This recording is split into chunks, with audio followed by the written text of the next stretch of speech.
Olá, meus irmãos, graça e paz, tudo bem? Que bom que você está conosco, nos acompanhando nessa série maravilhosa. Hoje trataremos do segundo tema e você está convidado a nos acompanhar até o fim. Se você ainda não leu nenhum livro sobre o Apocalipse, recomendo que leia. Apocalipse, assim como toda a Bíblia, devem ser estudados, não meramente lidos. Uma boa dica é o Comentário Bíblico Adventista do Sétimo Dia. É um bom guia para você compreender todo o contexto, todo o livro do Apocalipse. Bem, vamos, sem mais delongas, ao tema de hoje. Lembrando que esse é o nosso segundo estudo. O primeiro está disponível aqui no canal. Se você não é inscrito, inscreva-se, né? Curta, compartilhe, deixe aí um comentário, né, de onde você nos acompanha. Isso vai ajudar no engajamento e facilitará a difusão dessa mensagem. Muito bem, no estudo passado vimos que o Apocalipse é um livro aberto, é a revelação de Jesus Cristo. E falamos do princípio historicista, né, das profecias, da repetição e ampliação. Isso tudo nós já havíamos falado na série sobre Daniel. E o Apocalipse retoma muitas coisas de Daniel, inclusive esse princípio historicista. Falamos das sete igrejas, que se referem também a sete períodos da história da igreja cristã. Estamos no último desses períodos, né? Laodiceia, que começou em 1844. Pois bem, o verso de partida, Apocalipse 5, verso 5, e um dos anciãos me disse: Não chores. Eis que o leão da tribo de Judá, raiz de Davi, prevaleceu para abrir o livro e romper os seus sete selos. Falaremos, portanto, hoje de selos, sete selos. Falaremos também dos cavaleiros do Apocalipse, né? Entenderemos que isso está diretamente relacionado entre si e é uma repetição com ampliação do conteúdo lá das sete igrejas. Muito bem, estamos na sessão que trata ali do trabalho de Deus pela salvação da humanidade, que vai do capítulo 4, logo após, portanto, as sete igrejas, né? Temos essa sessão, que começa no capítulo 4 e vai até o capítulo 8, verso 1. Já tratamos no estudo anterior que o Apocalipse é um livro em quiasma, né? Que uma parte tem uma correspondência com outra parte, mais à frente no livro, exceto a parte central do quiasma, que aqui no caso do Apocalipse trata do grande conflito entre Cristo e Satanás, uma seção crucial, então, desse livro. Aqui nós temos também uma outra organização, né, uma outra forma de apresentar essa divisão do livro do Apocalipse, lembrando que estamos numa porção histórica do livro, depois chegaremos à porção escatológica. Os sete selos estão aqui. Cristo protege o seu povo afligido, os céus abertos, cavaleiros sobre um cavalo branco, seguido por cavaleiros que cavalgam animais de outras cores, almas dos mártires sob o altar, clamando por julgamento, vestes brancas, reis, generais e outros clamam pedindo a morte.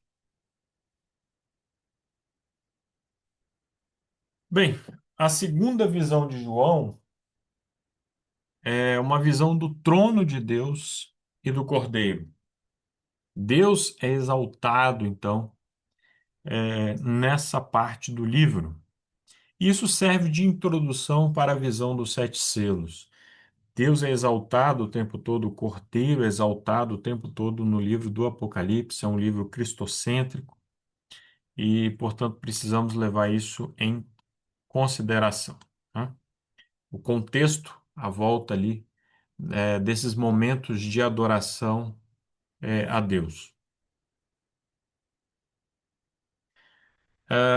Aqui nós temos uma cena impressionante em que o cordeiro toma o livro da destra do pai, né? Então ele vai até a mão direita e toma o livro, tá lá.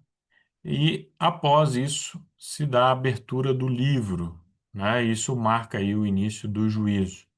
Um livro selado, né? E cada selo desse é rompido.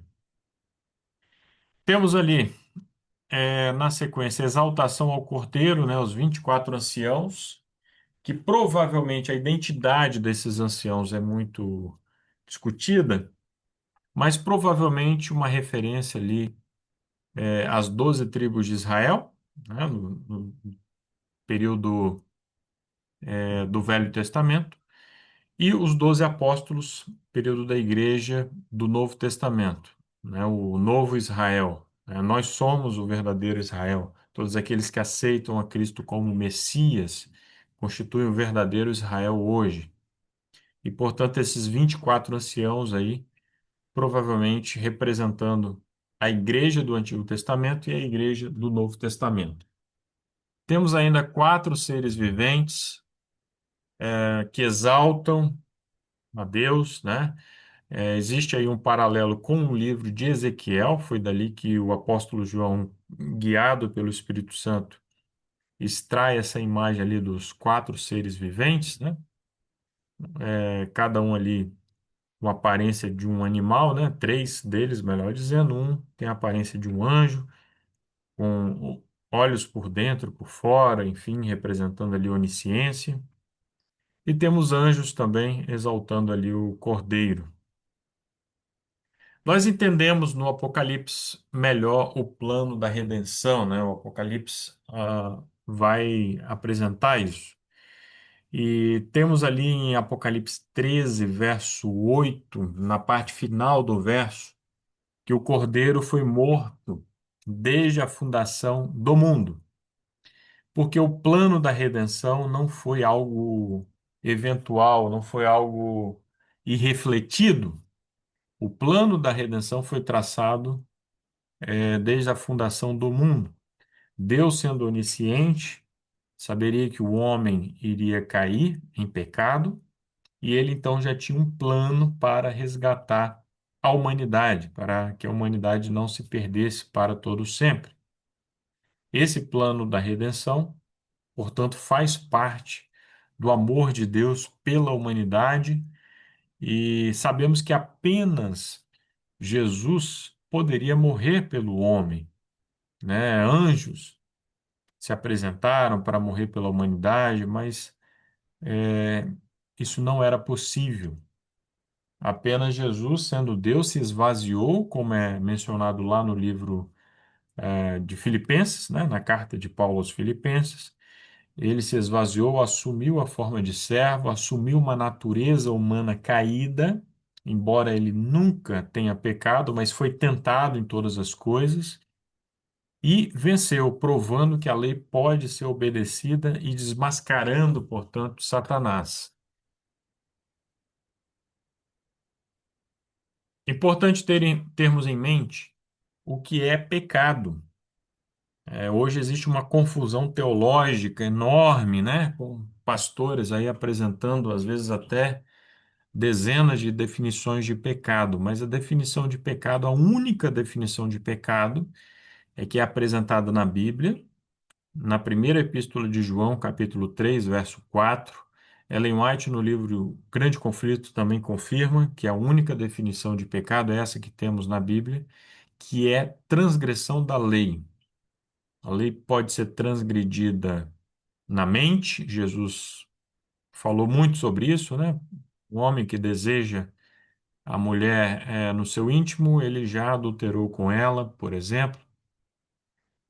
Então, a lei pode ser quebrada na mente, pode ser quebrada por palavras ou por ações, mas tudo constitui transgressão da lei. O que vem a seguir para que o pecador possa almejar a salvação? Ele precisa se arrepender, precisa confessar os pecados de uma forma específica, não de uma forma geral, e a seguir os pecados são apagados.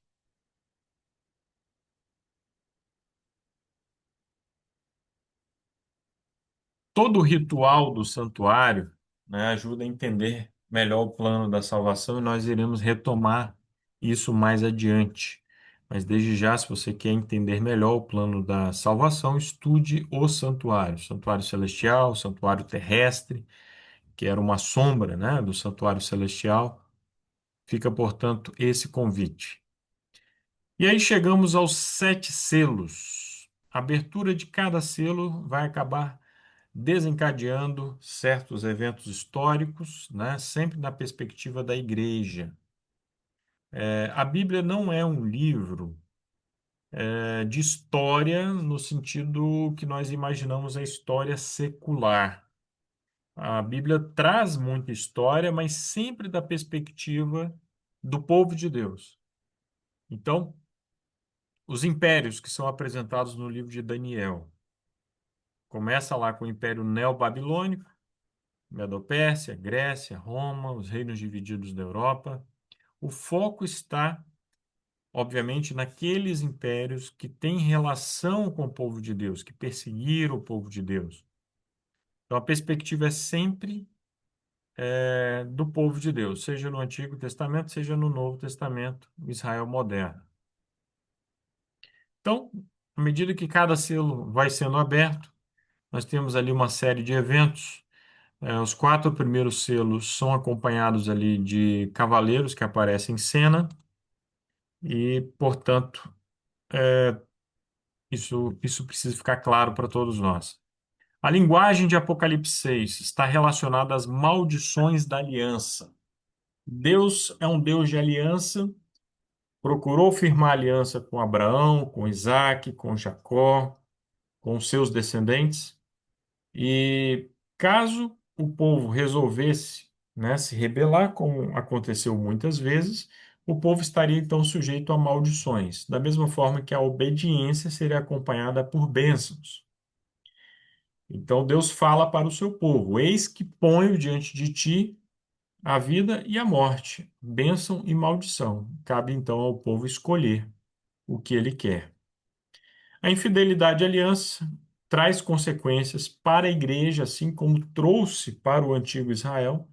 A igreja acaba colhendo os frutos ali da infidelidade à aliança, né? E uma das maiores infidelidades à aliança tem a ver com a quebra dos mandamentos de Deus e a aliança com o Estado, né? A igreja rompe a aliança com Deus e vai se aliar, se coligar aos poderes políticos. Essa é uma tônica aí na história da igreja cristã. Então, nós temos aqui o primeiro selo, acompanhado pelo cavalo branco, período da igreja de Éfeso, né? Primeira igreja, igreja do século I. O branco é devido à pureza, nós temos aqui outras características, né? E já vamos falar, é um cavalo que sai para conquistar, que isso que aconteceu com a igreja na sua fase primitiva, ela saiu para fazer conversos, Pentecostes, e muitos eram convertidos. Segundo selo é acompanhado pelo cavalo vermelho, a igreja de Esmirna, a era das perseguições que nós tratamos no estudo anterior. Vale a pena voltar lá. Eu falei da grande perseguição, por exemplo. Temos o perigo, né, ali assinalado pela cor vermelha, apostasia também, que avançou muito nessa fase. Inclusive a santificação do domingo, né, tratamos disso. Terceiro selo, acompanhado pelo cavalo preto, que tem uma balança para pesar os poucos fiéis, né, que permanecem na igreja. Período de trevas espirituais, período ali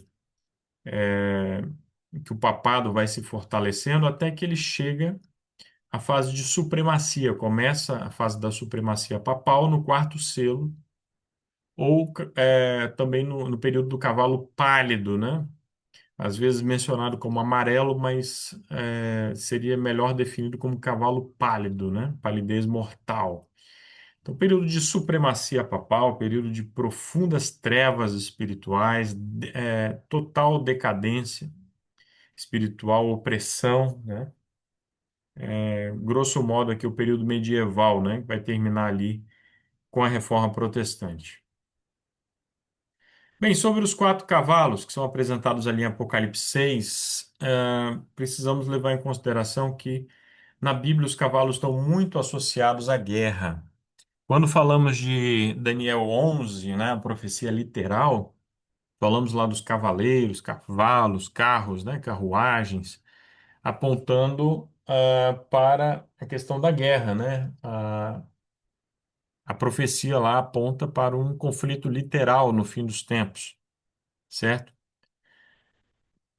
No Apocalipse, os cavalos têm cavaleiros, mas em Zacarias eles puxam carros. Existem algumas semelhanças entre os quatro cavalos, aqui de Apocalipse 6, e os cavalos lá de Zacarias 6, 2 e 3. Mas também temos diferenças importantes.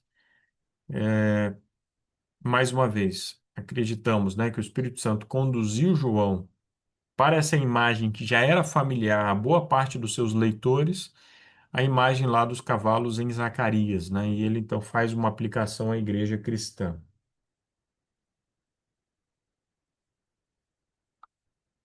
Período do cavalo branco, nós temos aqui uma representação, né? Do cavalo branco, de seu cavaleiro, período de pureza, poder de conquista do evangelho, a igreja de Éfeso, né? Uma igreja que não tolerava apostasia, não tolerava corrupção no seu meio, se manteve afastada dos poderes políticos, foi perseguida primeiro pelos judeus, depois pelos próprios romanos, né? Período de Nero, Domiciano, perseguiu essa igreja. E apesar das perseguições, essa igreja manteve, portanto, sua pureza doutrinária, era uma igreja piedosa, as pessoas se amavam, partilhavam tudo que tinham, né? Tinham tudo em comum. E a gente percebe isso, por exemplo, no livro de Atos dos Apóstolos, isso é muito assinalado ali.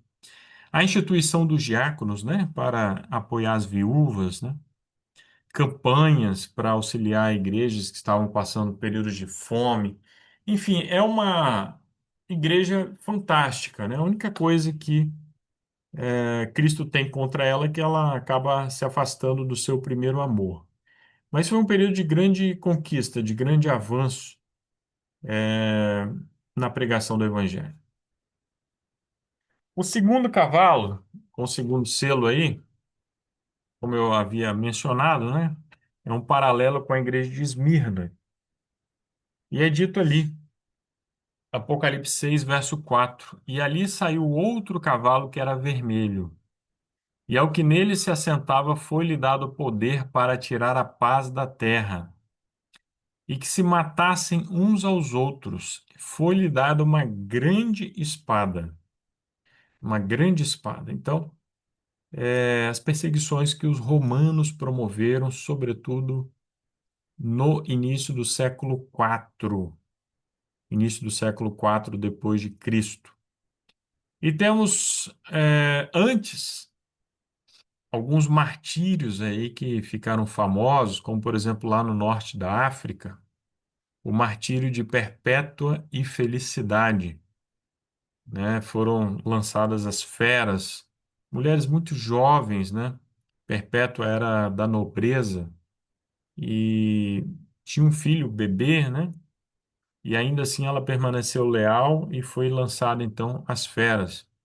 Num dos ataques aí que ela sofreu por um touro, né? O touro a jogou para cima. Ela procurou amarrar os cabelos, né? Os cabelos se soltaram, né? Naquele impacto. Isso porque cabelos soltos simbolizavam luto. E ela queria deixar claro que aquele momento era um momento de felicidade para ela, um momento de júbilo, de regozijo, porque ela estava partilhando dos sofrimentos de Jesus.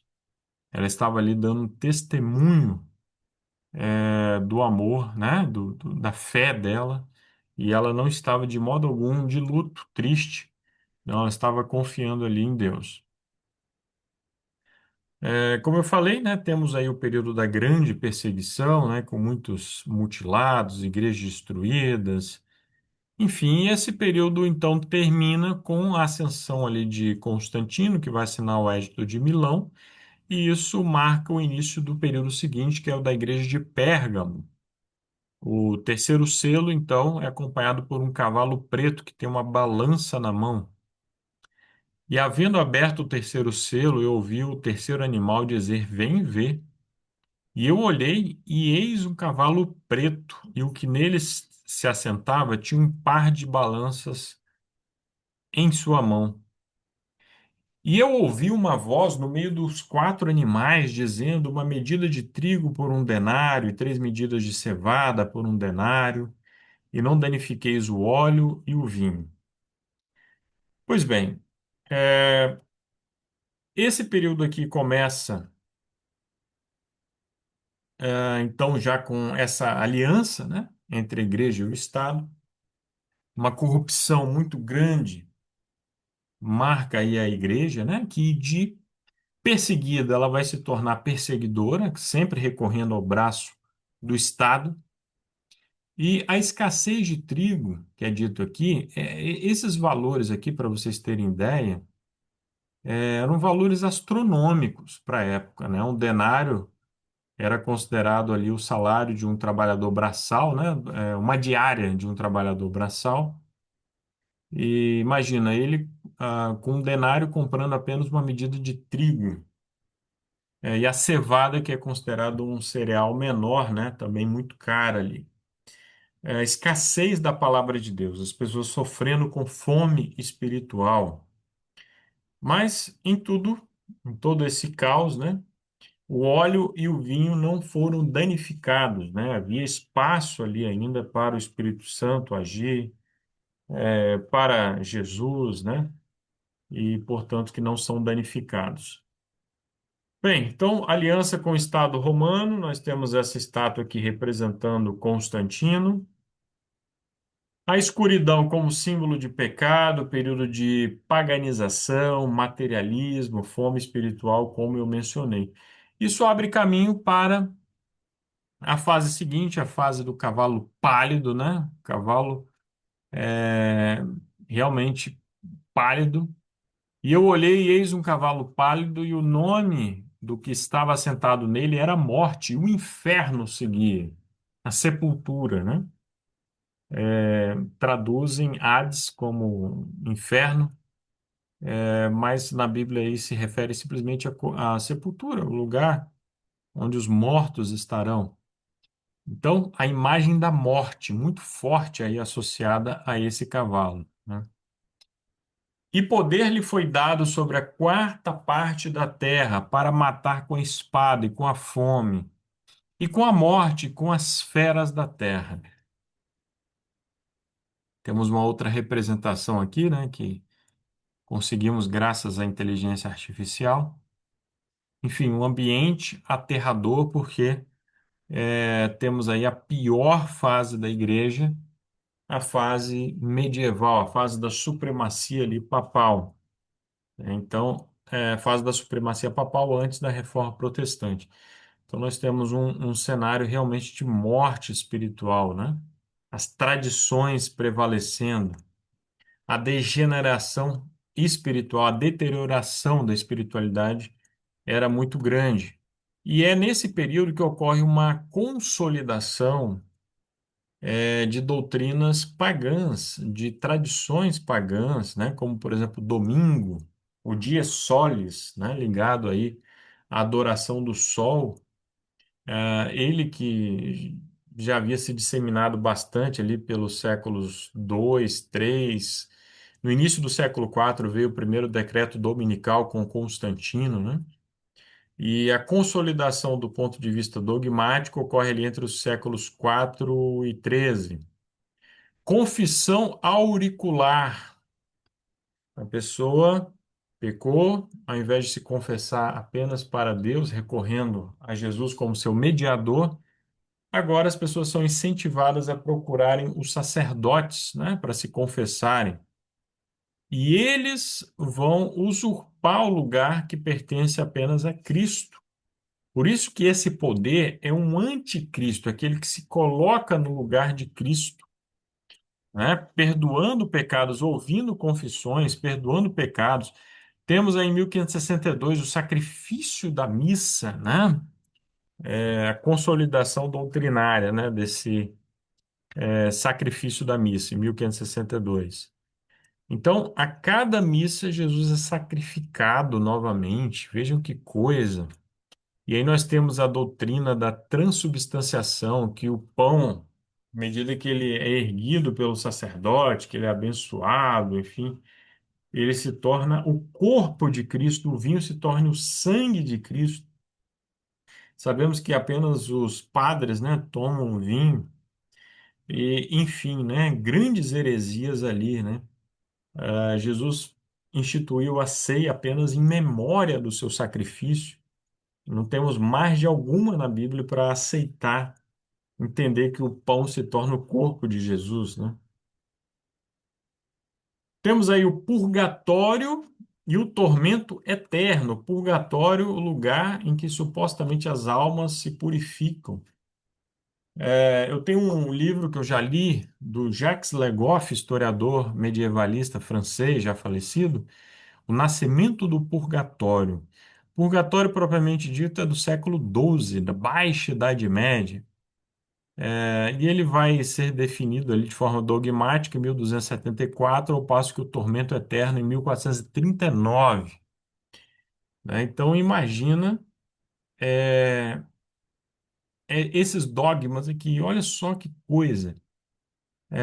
Os santos, aqueles que realmente tiveram uma vida impecável, né, uma vida exemplar, vão direto para o céu, mas eles estão vendo ali as pessoas que não são tão boas, mas que são cristãs, né, que foram batizadas, se purificando no purgatório, né, sofrendo no purgatório com chamas terríveis.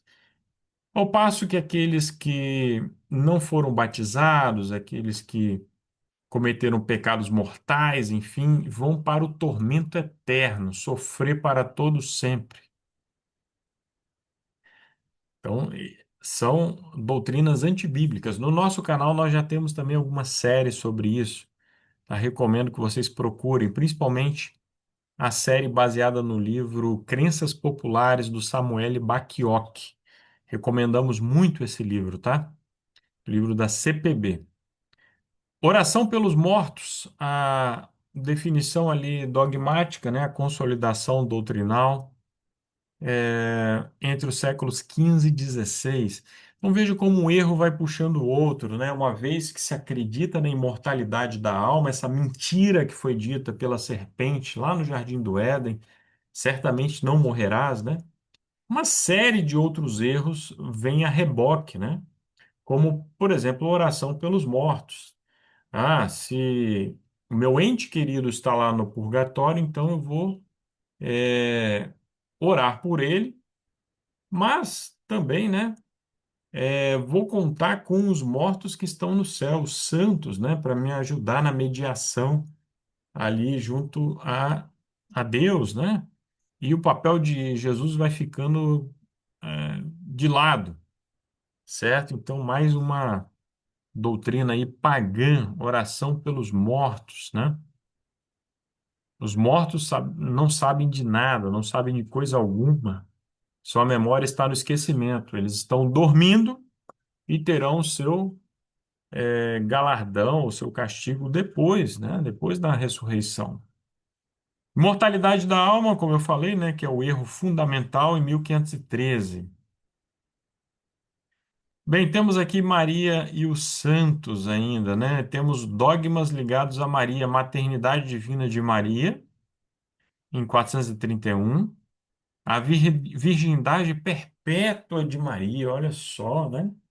Maria, depois do nascimento de Jesus, ela teve uma vida conjugal, né? Normal com José, mas no século VI vem esse outro dogma, a virgindade perpétua de Maria.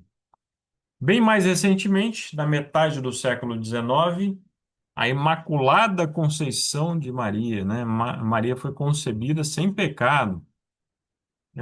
Seguindo essa lógica, então, todos os antepassados de Maria também deveriam ser concebidos sem pecado, né?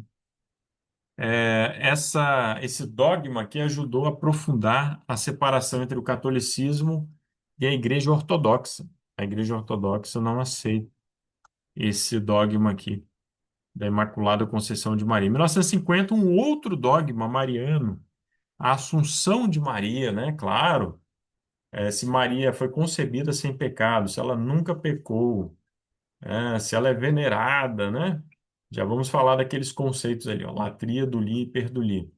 Então ela só pode ter ascendido aos céus, né? Ela não morreu, não ficou aqui sepultada nessa terra, não. Ela foi levada aos céus, né? Temos aqui, irmãos, amigos,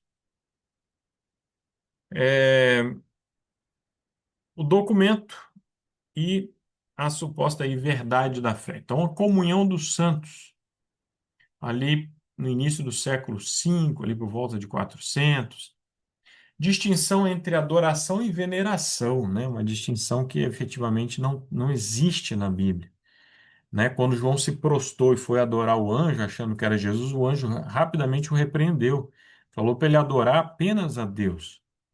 Então, a Bíblia efetivamente não faz essa distinção, mas a tradição, o magistério fazem, né? Então, a distinção ali entre latria, adoração, e dulia, veneração. Em relação a Maria, seria uma hiperdulia, né? Uma veneração mais elevada ainda, né? Porque para eles, para os católicos, é a mãe de Deus, né? É assim eles chamam, né? Nós sabemos que Maria concebeu o Filho de Deus, Jesus, que é Deus, é, se tornou, portanto, a mãe terrena. Mas nós não nos referimos a Maria em tons assim pomposos. Ela foi uma pecadora, agraciada, né? Foi alvo da graça de Deus, precisava da graça como todos nós precisamos.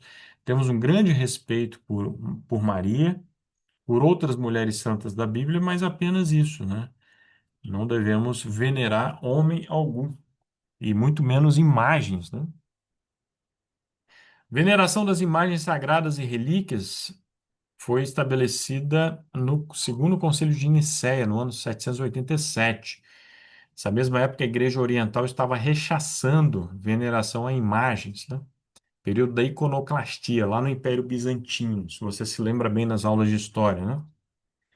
A visão beatífica dos santos no céu, século XIV, a ideia de que eles podem interceder pela humanidade no Concílio de Trento, 1563, e a confirmação da veneração das imagens dos santos também lá no Concílio de Trento. Muito bem, um outro problema muito grande que marca a história da igreja nessa época, a pompa e o orgulho. O orgulho do clero, né? A corrupção do clero, a imoralidade do clero imensa.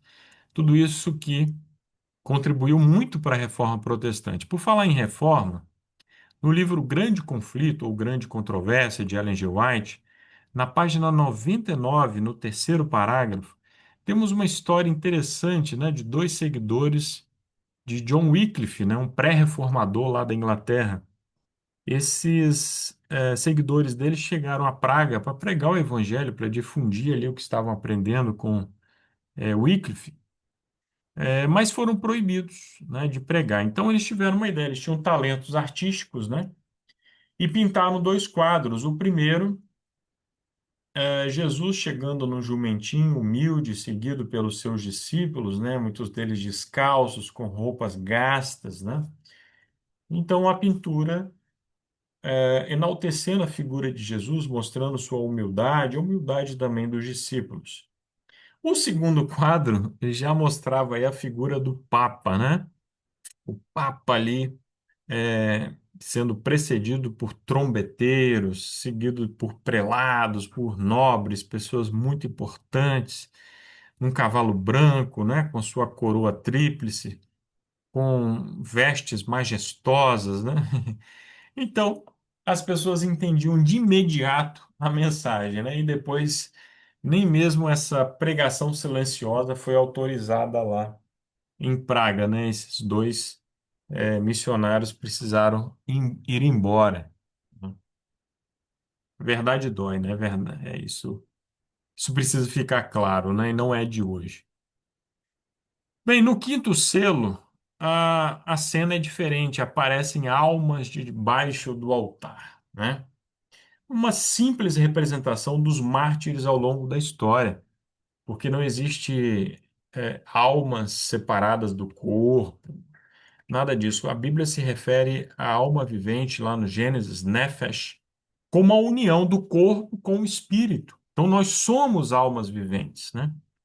O Apocalipse é um livro muito simbólico, e aqui nós temos simplesmente uma referência a todos aqueles que foram martirizados ao longo da história, clamando por justiça, clamando que Deus vingue o seu sangue que foi derramado, né?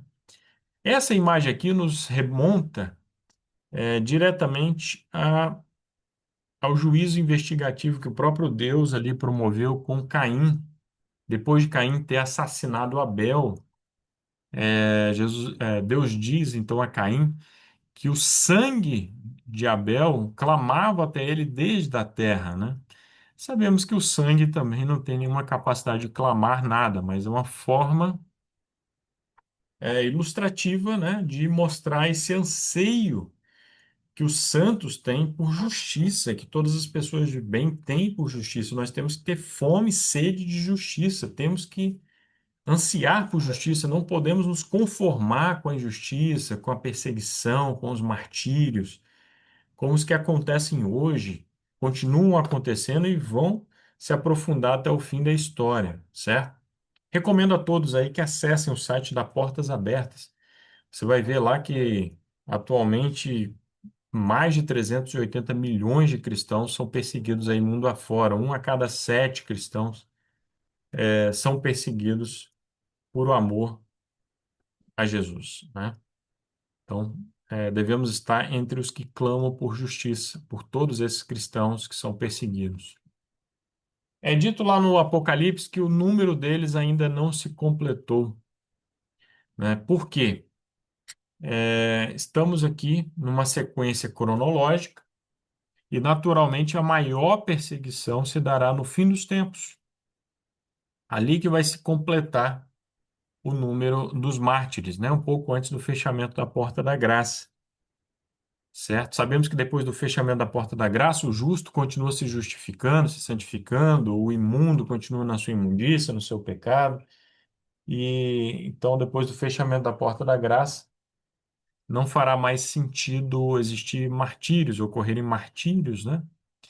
Os martírios são permitidos para que pessoas se sensibilizem, se deixem tocar pela fé dessas pessoas, se convertam, né? Isso tem acontecido desde os tempos do Império Romano também.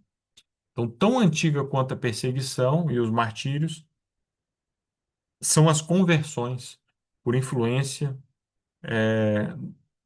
desses martírios aí.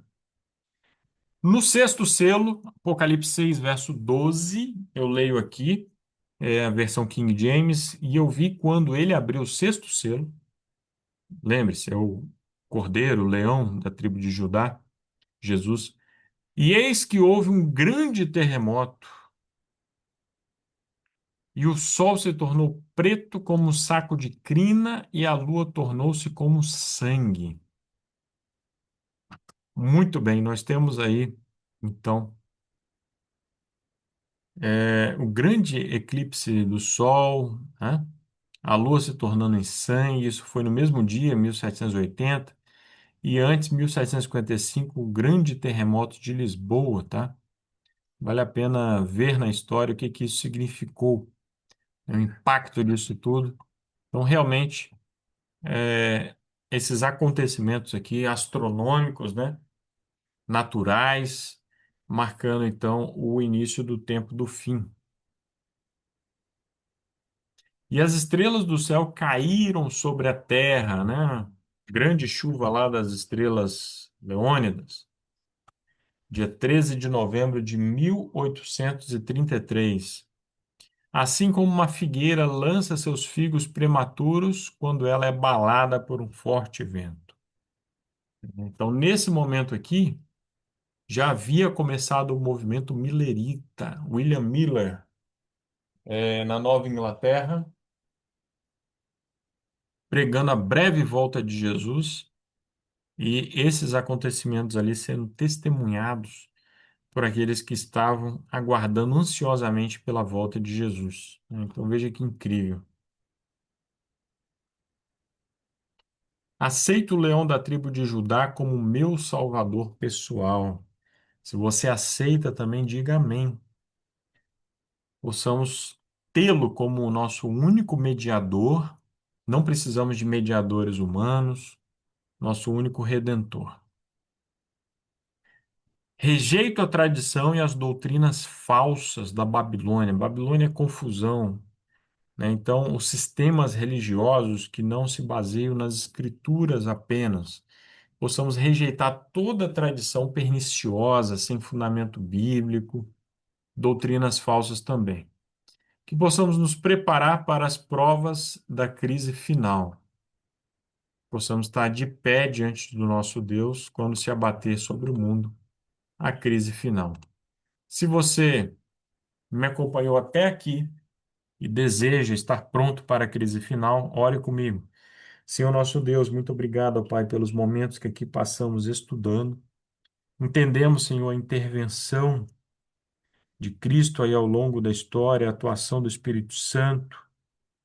E vimos que também Satanás tem atuado e ele se utiliza principalmente de sistemas religiosos falsos. Que nenhum de nós, ó Pai, seja enganado, mas que possamos olhar para todos os acontecimentos descritos no Apocalipse, em Mateus 24, e nos preparar, ó Pai, cada vez mais para o teu breve retorno. Tudo isso eu lhe peço, agradeço em nome de Jesus. Amém.